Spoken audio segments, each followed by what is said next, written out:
الله الله الله الله ما لنا مولا سوى الله. الحمدللہ والصلاة والسلام علی رسول اللہ وبعد. آج ہم اپنے سامعین و ناظرین کو انتہائی اہم بات بتانا چاہ رہے ہیں کہ جس سے روزے کی حالت میں بچنا از حد ضروری ہے. آپ یوں کہہ لیجئے روزے کی حالت میں یہ چیزیں منع کر دی گئی ہیں. آپ نے ان سے پوری کوشش کر کے روزے کی حالت میں ہر صورت بچنا ہی بچنا ہے. تو آئیے وہ چند ایک چیزیں احادیث رسول کی روشنی میں جان لیجئے. نمبر 1، روزے کی حالت میں ہر قسم کی غلط بات اور ہر قسم کے غلط کام سے بچنا ہے. رسول اللہ صلی اللہ علیہ وآلہ وسلم نے فرما دیا، من لم يدع قول الزور والعمل به فليس لله حاجة في ان يدع طعامه وشرابه.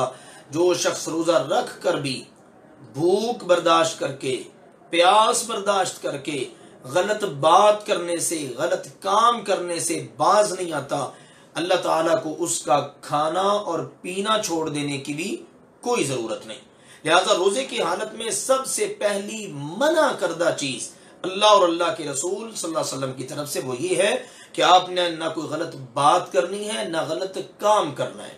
غلط بات مثلا جھوٹ، غیبت، چغلی، کسی پر بہتان لگانا، کسی کو گالی دینا، کسی کو زبان سے ایسی بات کہہ کے کہ جس سے اس کو تکلیف ہو، اپنے روزے کو خراب کرنا، ایسا کوئی اقدام آپ نے نہیں اٹھانا. روزے کی حالت کے اندر بہت سارے برے اعمال ہیں جو کیے جا رہے ہیں. عورتیں بے پردگی کا مظاہرہ کرتی ہیں، مرد اپنی داڑھی کو مونڈ رہے ہوتے ہیں، نماز نہیں پڑھتے. اسی طرح سے جناب اور بہت سارے کام ہیں، بے حیائی کے کام کیے جاتے ہیں، فلمیں دیکھی جاتی ہیں، ڈرامے دیکھے جاتے ہیں.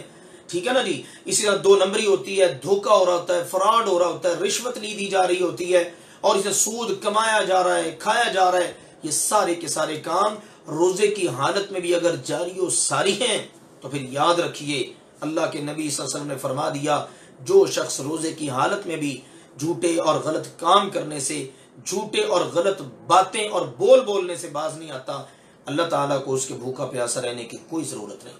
تو سب سے پہلی ممنوع چیز روزے کی حالت میں وہ ہے ہر قسم کی غلط بات اور غلط کام سے ہم نے بچنا ہے.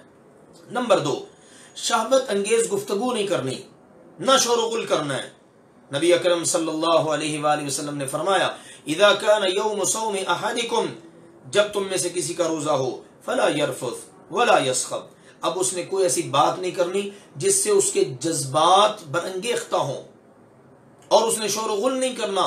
بلا وجہ کا شور مچایا جا رہا ہے، ہو ہا ہو رہی ہے، اور جناب لطیفے سنائے جا رہے ہیں اور کہہ کے لگا کے ہنس رہے ہیں لوگ جناب، اور اس طرح کے بہت سارے کام کر رہے ہیں، لوڈو کھیل کے وقت گزار رہے ہیں. بہت سارے لوگوں کو دیکھ کر جب کہا جاتا ہے تو وہ کہتے ہیں وقت پاس کر رہے ہیں. اندازہ کریں اللہ کے بندو، آپ نے وقت پاس کرنا ہے تو آپ نے ڈرامہ ضرور دیکھنا ہے، فلم ضرور دیکھنی. آپ قرآن پڑھ لیجئے، آپ کوئی ترجمہ تفسیر پڑھ لیجئے، آپ کوئی ایسا پروگرام دیکھ لیجئے جس میں آپ کا ایمان تازہ ہو اور اس میں اضافہ ہو. آپ صحابہ کرام کی سیرتوں کا مطالعہ کر لیجئے، نبی پاک کی سیرت کا مطالعہ کر لیں، آپ نبی پاک کی احادیث پڑھ لیں. کوئی تھوڑے کام ہے مسلمان کے کرنے کے؟ مسلمان نے اپنا وقت گزارنے کے لیے کیا فضولیات ہی کا سہارا لینا ہے؟ نہیں، بلکہ نبی اکرم صلی اللہ علیہ وسلم نے فرمایا روزے کی حالت میں خود سے تو کچھ بھی نہیں ایسا کام کرنا. فَإِن سَابَّهُ أَحَدٌ أَوْ قَاتَلَهُ، اگر اس سے کوئی بندہ لڑ پڑتا ہے، کوئی بندہ گالی دے دیتا ہے، برا کہہ دیتا ہے، فَلْيَقُلْ إِنِّي امْرُؤٌ صَائِمٌ، تو اس نے اس کا جواب بھی نہیں دینا.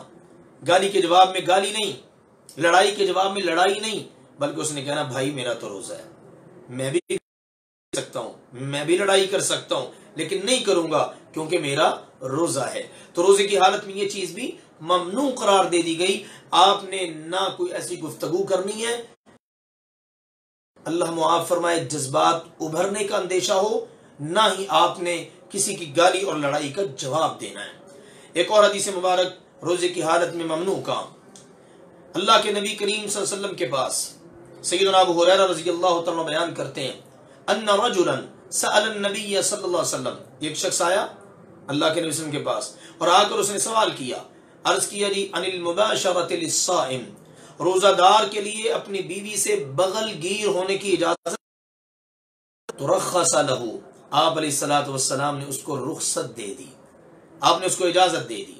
یہ سنن ابی داود کے اندر واقعہ موجود ہے. اس کے بعد فرماتے ہیں وَأَتَاهُ آخر، سیدنا ابو ہریرہ رضی اللہ عنہ بیان کرتے ہیں ایک اور آدمی، ایک دوسرا آدمی آیا، فَسَأَلَهُ، اس نے بھی آپ سے آ کر وہی سوال کیا، فَنَهَاهُ، تو آپ نے اس کو منع کر دیا، آپ نے اس کو روک دیا. اب سنیے اگلی بات، فرماتے ہیں فَإِذَا الَّذِي رَخَّصَ لَهُ شَيْخٌ، جس کو آپ نے رخصت دی تھی نا وہ تھا بوڑھا شخص. یعنی بیوی سے اگر بغل گیر ہو بھی لینا تو اس کے جذبات اس قدر برانگیختہ نہیں ہو سکتے، نہیں ابھر سکتے کہ وہ آگے مباشرت یا وظیفہ زوجیت تک پہنچ جائیں. اور فرمایا وَإِذَا الَّذِي نَهَاهُ شَابٌ، آپ نے منع کیا تھا نا وہ نوجوان تھا. تو نوجوانوں کے لیے اپنی بیویوں کے ساتھ بغل گیر ہونے کی بھی ممانعت ہے. ہاں بزرگوں کو اس بات کی اجازت دے دی گئی ہے. تو اس سے معلوم ہوا روزے کی حالت میں جو منع کردہ کام ہے ان میں سے ایک کام ہے میاں بیوی کا آپس میں ایک دوسرے سے قربت کرنا، بغل گیر ہونا اور اس قسم کے اقدام اٹھانا کہ وظیفہ چلے جائیں. آخری بات، مبالغے کے ساتھ اپنے ناک میں پانی چڑھانا. آپ وضو کر رہے ہیں، اب مبالغہ کرتے ہوئے ناک میں پانی چڑھائیں، اس سے بھی رسول اللہ صلی اللہ علیہ وسلم نے منع فرما دیا. آپ کا فرمان ہے سنن ابی داود میں بالغ فی الاستنشاق الا ان تکون صائما، آپ نے فرمایا ناک میں پانی چڑھانے میں مبالغہ کرو، اہتمام کے ساتھ ناک میں پانی چڑھاؤ، ناک کو اچھی طرح صاف کرو وضو کرتے وقت، لیکن اگر تو پھر ایسا نہیں کرنا. تو جناب یہ ہیں وہ ممنوع چیزیں جو احادیث میں ہمیں بتا دی گئی ہیں. روزے کی حالت میں آپ نے غلط بات نہیں کرنی، غلط کام نہیں کرنا، آپ نے کوئی شہوت انگیز گفتگو نہیں کرنی، شور و غل نہیں کرنا، لڑائی کا جواب نہیں دینا، گالی کا جواب نہیں دینا. اگر نوجوان ہے تو بیوی سے بغل گیر نہیں ہونا. اور اسی طرح آپ نے روزے کی حالت میں ناک میں پانی چڑھانے میں مبالغے سے کام نہیں لینا. ان چیزوں کا اہتمام کرنے کی ضرورت ہے. اللہ ذوالجلال والاکرام ہم سب کو روزے کی حالت میں جو منع کردہ چیزیں ہیں اللہ رسول کی طرف سے ان سے مکمل طور پر اجتناب کرنے کی توفیق عطا فرمائے. آمین. والسلام علیکم ورحمۃ اللہ وبرکاتہ. اللہ حافظ.